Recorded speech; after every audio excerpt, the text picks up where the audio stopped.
प्यारे विद्यार्थियों, आप सभी को मेरा नमस्कार। मैं डॉक्टर नेमीचंद कुमावत, सहायक आचार्य हिंदी विषय, राजकीय महाविद्यालय की आपके BA पार्ट सेकेंड विषय हिंदी साहित्य के प्रथम प्रश्न पत्र की आज की इस ऑनलाइन कक्षा में मैं आप सभी का हार्दिक अभिनंदन और स्वागत करता हूं। प्यारे विद्यार्थियों, आपकी जो पाठ्य पुस्तक इस प्रथम प्रश्न पत्र में लगी हुई वह है रीतिकालीन काव्य, और इसमें रीतिकाल के 8 कवियों की कविताओं का संकलन है, जिसमें हमने पिछली जो ऑनलाइन कक्षाएं हुई थी जिसमें हमने आपके 4 अध्यायों में संकलित कवियों की कविताओं का हम अध्ययन कर चुके हैं। प्रथम कवि केशवदास, दूसरे कवि के रूप में बिहारी जी, तीसरे कवि के रूप में घनानंद, चौथे कवि के रूप में देवदत्त का हम विस्तार से अध्ययन कर चुके हैं, और 3 मॉडल आंसरों पर भी हमने विस्तार से चर्चाएं की हैं। और पिछली हाल ही की एक दो ऑनलाइन कक्षाओं से हम पढ़ते आ रहे हैं सेनापति कवि को जो 5वां अध्याय हैं, उसी क्रम को जारी रखते हुए आज हम सेनापति के श्लेष वर्णन से संबंधित इन 2-3 पदों का हम आज की इस ऑनलाइन कक्षा में अध्ययन करेंगे। तो उसी क्रम को जारी रखते हुए आज हम आरंभ करने जा रहे हैं। देखिए, श्लेष वर्णन से संबंधित ये आज का ये 5वां पद। कवि सेनापति यहाँ कह रहे हैं कि अपनी कविता के बारे में वो कह रहे हैं कि मेरी जो कविता है वो गुणहीन है, उसमें माधुर्य, प्रसाद, ओज इन गुणों का प्रयोग नहीं हुआ है, और वो दोषों से मैली है, मलिन है, कलंकित हैं। दोषयुक्त मेरी कविता है, फिर भी लोग उनको पढ़ते हैं। तो देखिए कवि क्या कह रहे हैं, दोष सो मलिन, अर्थात मेरी कविता दोषों से कलंकित हैं, काव्य दोषों का इसमें प्रयोग हुआ है। गुणहीन कविता है, मेरी कविता गुणों से रहित है, फिर भी कीने अरबीन, कीने यानी किए हैं, अरबीन, अरबीन यानी जटिल, क्लिष्ट, ये कविता दोषहीन यानी दोषों से युक्त होकर के गुण रहित होकर के कविता क्लिष्ट और जटिल हो गई है।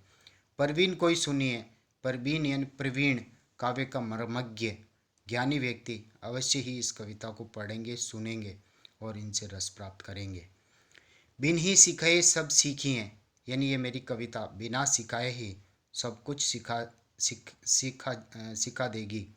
यानी कहने का तात्पर्य, इस कविता को जो ज्ञानी, विद्वान और प्रवीण लोग होंगे वो यदि अवश्य इस कविता को सुनेंगे तो ये बिना सिखाए सीख दे देगी। इसमें छिपे हुए भाव, रस, विषय वस्तु को सामने प्रकट कर देगी। सब सीखिए सुमति, जो सुमति अच्छी बुद्धि वाला जो विद्वान व्यक्ति होगा वो इस कविताओं के अनुशीलन करने से, इनसे गुजरने से सब कुछ सीख जाएगा। यानी मैंने छिपे हुए सभी दोष, चाहे ये दोषयुक्त हैं, चाहे गुणहीन हैं, चाहे क्लिष्ट क्यों न हो, लेकिन विद्वान व्यक्ति इनसे पढ़ेगा, अच्छी बुद्धि वाला इसे पढ़ेगा तो वो सब कुछ सीख जाएगा, उसे आनंद मिलेगा। सरस अनूप रस रूप, यानी कहने का तात्पर्य सुंदरता से युक्त मेरी कविताएं हैं, मेरे पद हैं, कवित सरस अनूप, यानी ये सरसता से युक्त, इनमें रसों का प्रयोग है, अनुपम रसों का इसमें प्रयोग हुआ है। रूप या में अर्थात सुंदर रूप का इसमें चित्रण है। ध्वनि है, ध्वनि यानी ताल, तुक, स्वर, लय से ये मेरी कविता युक्त है, सरसता का इसमें समावेश है।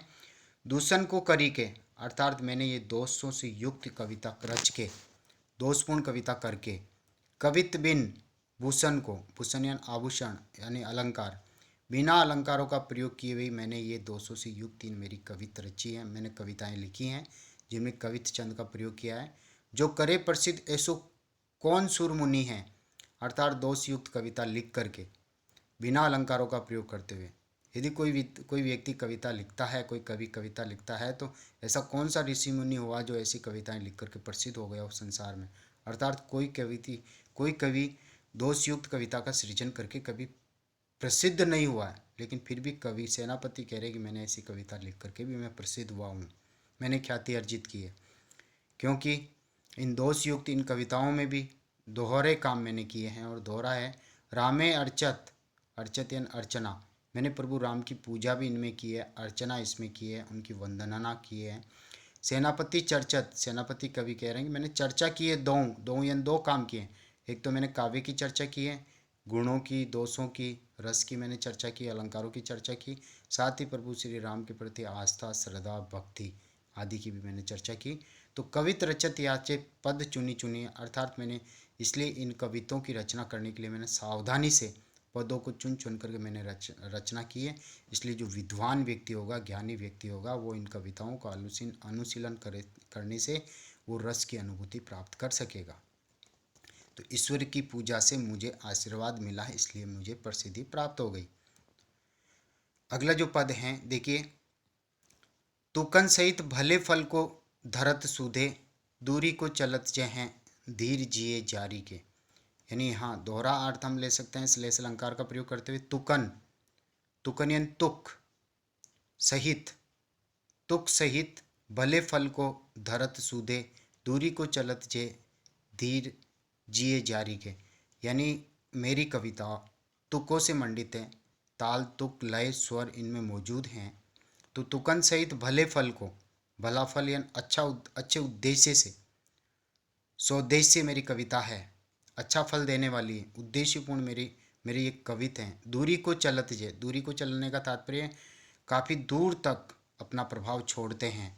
यानी जो पाठक, जो सहृदय पाठक इन कविताओं को पढ़ेगा तो काफ़ी गहरा प्रभाव उसके हृदय पर, मन मस्तिष्क पर मेरी इन कविताओं का पड़ेगा। धीर जिए जारी के, धीर यानी जो धैर्यवान हैं, उन वीरों के हृदय में भी मेरी ये कविताएं जोश भरने वाली है।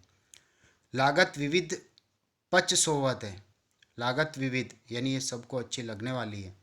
अच्छे सोवत गुण संग, और तरह तरह के गुणों का प्रयोग भी, काव्य गुण जो माधुर्य प्रसाद और ओज हैं, उन गुणों का प्रयोग करते हुए मैंने ये कविताएं लिखी हैं, इसलिए सबको अच्छी लगेगी। सर्वन मिलत मूल कीर्ति उजियारी के, जो भी व्यक्ति, जो भी पाठक, सहृदय पाठक इन कविताओं को अपने कानों से सुनेगा तो उसका यश फैलेगा, उसे कीर्ति मिलेगी, यानी सुनने से उसको यश मिलेगा, उसे सरसता मिलेगी, आनंद मिलेगा। सोई शीश धुने झांके उर्मे चुबत निके, और इन कविताओं का गहरा प्रभाव जिसके हृदय पे पड़ेगा वो अपने सिर को धुनने लग जाएगा, यानी चिंतनशील हो जाएगा, चिंतनशील प्राणी हो जाएगा। मेरी इन कविताओं को ध्यान से पढ़ेगा और सुनेगा। तो सोई शीश धुने झाके उर्मे चुबत निके, यानी जिसके हृदय पर मेरी कविताओं का गहरा प्रभाव पड़ेगा वो व्यक्ति चिंतनशील हो जाएगा। वेग विधि झात मन मोहे नर नारी के, यानी बड़ी शीघ्रता के साथ, बड़ी तीव्र गति के साथ पाठकों पर ये मेरी कविता प्रभाव छोड़ती है और नर नारी के आकर्षण का केंद्र बन जाती है। सेनापति कवि के कवित विलसत अति, तो सेनापति कवि कह रहे हैं कि मेरे ये जो कवित हैं, जो मेरी ये रचनाएं हैं, जो मेरे ये पद हैं, ये अत्यधिक सुंदर सरसता के साथ में शोभायमान हो रहे हैं। मेरे जान बान हैं अचूक चापधारी के। तो कवि सेनापति कह रहे हैं कि मेरी समझ में तो ऐसा आ रहा है कि मैंने जिन कविताओं की रचना की है, ये कवित एक तरह से धनुर्धारी के अचूक बाणों की भांति मेरे ये कवित हैं, मेरी ये रचनाएं हैं। जिस तरह से धनुर्धारी निशाना तानता है और उसका निशाना अचूक होता है, तीव्रता के साथ वो अपने लक्ष्य साध लेता है, उसी तरह से मेरी ये कविताएं अपने लक्ष्य में सार्थक हैं। पाठकों के पढ़ने के लिए, सरसता के लिए, आनंद के लिए मैंने ये कविताएं लिखी हैं और ये पाठकों पर पूरी तरह से चरितार्थ होती है, पाठकों पर पूरा प्रभाव छोड़ती है। तो एक तो कविता के संदर्भ में ये अर्थ निकल रहा है, दूसरा अर्थ हम ले सकते हैं धनुष के संदर्भ में भी, बाण के संदर्भ में भी। जैसे तुकन सहित भले फल को धरते, यानी बाण जो है वो तर्कस में रखे जाते हैं, सीधे रखे जाते हैं। भले फल को धरते यानी बहुत तीखे हैं, अच्छे फल को धारण करने वाले हैं। सूधे यानी सीधे रखे जाते हैं। दूरी को चलत जे, धीर जिए जारी के, यानी ये बाण जब छोड़े जाते हैं तो दूर तक जाते हैं। और धीर जिए जारी के यानी वीर सैनिकों के हृदय को भी भेदने में ये सक्षम हैं। जिए जारी के यानी उसके हृदय को जला सकते हैं ये बाण, उसके हृदय को जाकर के भेद सकते हैं। लागत विविध अच सोवत हैं, यानी ये जिसके हृदय में जाकर के लगता है। गुण संग यानी इसमें सभी गुण मौजूद हैं, ये अपने लक्ष्य में पूर्ण होते हैं। सर्वन मिलत मूल कीर्ति उजियारी के, सर्वन मिलत जब ये धनुष की डोरी पर जब ये बाण चढ़ाए जाते हैं तो कानों तक ये खींचे जाते हैं। तो सर्वन मिलत मूल कीर्ति उजारी के, कानों तक खींच करके जैसे ही छोड़ा जाएगा तो उससे यश मिलेगा, उसकी कीर्ति मिलेगी, यानी ये बाण दूर तक जाते हैं। सोई शीश धुने जाके उर्मे चुबत निके, और जिस व्यक्ति के हृदय में जाकर के ये कवित रूपी बाण चुभते हैं वही सिर धुनने लग जाता है, अर्थात लक्ष्य में ये बाण लक्ष्य अर्जित कर लेते हैं। वेग विधि जात मन मोहे नर नारी के, और इतनी तीव्र गति से ये बाण जाते हैं, एक तरह से रोमांचक दृश्य उपस्थित कर देते हैं। तो नर नारी इसके प्रति आकर्षित हो जाते हैं, अत्यधिक प्रसन्नचित हो जाते हैं। सेनापति कवि के कवित्व विलसत अति, अर्थात ये बाण जो है अत्यधिक सौंदर्य पैदा कर देते हैं, एक तरह से आतिशबाजी रचा देते हैं। मेरे जान बाण है अचूक चापधारी के। तो दोहरे अर्थ हैं, कविता के संदर्भ में भी अर्थ और बाण के संदर्भ में भी अर्थ, इसलिए इन्हें श्लेष पद कहते हैं। एक अगले पद की ओर हम आगे बढ़ते हैं, सातवें पद की ओर। सातवां पद है, बानीसो सहित सुब्रन मुँह रहे जहें, धरती बहुत भांति अरत समाज को। तो यहाँ कवि जो है सबसे पहले अपने इन कवितों को एक धरोहर मानते हैं, एक संपत्ति मानते हैं। कवि के लिए तो उसकी कविता ही उसकी संपत्ति, उसकी थाती, उसकी धरोहर है, जो समाज को वो सौंप देता है। जिस तरह से धन संपदा होती है तो हम एक राज्य के राजा को सौंप देते हैं ताकि वहाँ भंडार में वो धन संपदा सुरक्षित पड़ी रहे, वो धरोहर, धन की धरोहर राजा को सौंपते हैं। उसी तरह से इन कविताओं की जो धरोहर है वो समाज को सौंपते हैं, समाज इनको सुरक्षित रखती है। तो बानीसो सहित, बानी यानी वाणी के साथ, कथन के साथ, सुब्रन मुँह रहे जहाँ, अर्थात जिस तरह से सुंदर वर्ण मुँह के अंदर रहते हैं, यानी मधुर वाणी हर मनुष्य के पास मौजूद है। तो ये धरोहर एक तरह से कवि के द्वारा मधुर वाणी में लिखे हुए, मधुर कथनों के साथ, सरसता के साथ रचे हुए पद, धरती बहुत भांति अर्थ समाज को, और समाज के रीति रिवाज, परंपराएं आदि का जो गहरा अर्थ है, कवि की ये कविताएं उस अर्थ को धारण करती है। यानी एक तरह से समाज की परंपराएं, रीति रिवाज आदि का वर्णन कवि अपनी कविताओं में करता है। और कहने का तात्पर्य, हर कोई पाठक जब पढ़ता है तो एक तरह से उनको मधुर वो कविताएं लगेगी। तो ये जो धरोहर है, कविता रूपी धरोहर, ये समाज की ही है और कवि समाज को ही सौंप देते हैं। संख्या कर ही लीजिए अलंकार है अधिक क्या में। कवि यहाँ पर भी पाठकों को आकृष्ट करने के लिए कह रहे हैं कि आप संख्या गिनना चाहो तो भी गिन सकते हो, मैंने बहुत सुंदर सुंदर अलंकारों का प्रयोग मेरी इन कविताओं में, इन कविताओं में किया है। राखो मत्ती ऊपर सरस ऐसे साज को, मत्ती ऊपर यानी बुद्धि के ऊपर। कहने का तात्पर्य, इन कविताओं को यानी मेरी जो ये रचनाएं हैं, इनको पाठकगण सरसता के साथ इनको मस्तिष्क वो याद करके इनको याद भी रख सकते हैं। तो राखो यानी रख सकते हैं, सुरक्षा कर सकते हैं इनकी, मति यानी बुद्धि के द्वारा, ऊपर सरस ऐसे साज को यानी सरसता से युक्त इन कविताओं को पाठकगण याद रख करके इन्हें सुरक्षित रख सकते हैं। सुन महाजन चोरी होती चारी चरण की, महाजन यानी महान पुरुषों, आप सुनिए, चार चरणों की, यानी कविता के जो चार छंद होते हैं, चार चरण होते हैं, उनकी भी चोरी हो जाती है, लोग उनको चुरा लेते हैं। ताते सेनापति के तजी करी ब्याज को। तो सेनापति कवि कह रहे हैं कि मैं लोभ लालच आदि सब ब्याज सबको छोड़ करके, लीजिए बचाई जो चुरावे नहीं कोई सौंपी। इसलिए पाठकों को, समाज के सहृदय लोगों को कवि संबोधित करके कह रहे हैं कि आप मेरी इन कविताओं को ले लीजिए, आप याद रखिए, मन मस्तिष्क में इसको स्मरण रखें।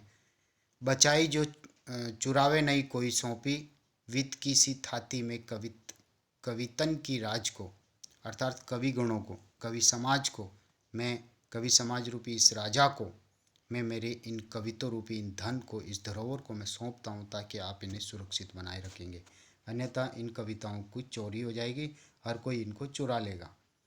इसलिए मैं लोभ लालच सब कुछ छोड़ करके लीजियो बचाए, अर्थात आपसे प्रार्थना करता हूँ कवि समाज से कि मेरी इन कविताओं की आप रक्षा कीजिए ताकि इन्हें कोई चुरावे नहीं, और ये मैं आपको सौंप रहा हूँ वित्त की सी थाती, अर्थात धन दौलत की तरह ये एक धरोहर है कवि की, जिसे कवि समाज को मैं आज सौंप देता हूँ। तो यहाँ दोहरा अर्थ हैं, एक अर्थ तो हो गया कविता, कवित्व रूपी धरोहर, दूसरा हो गया धन।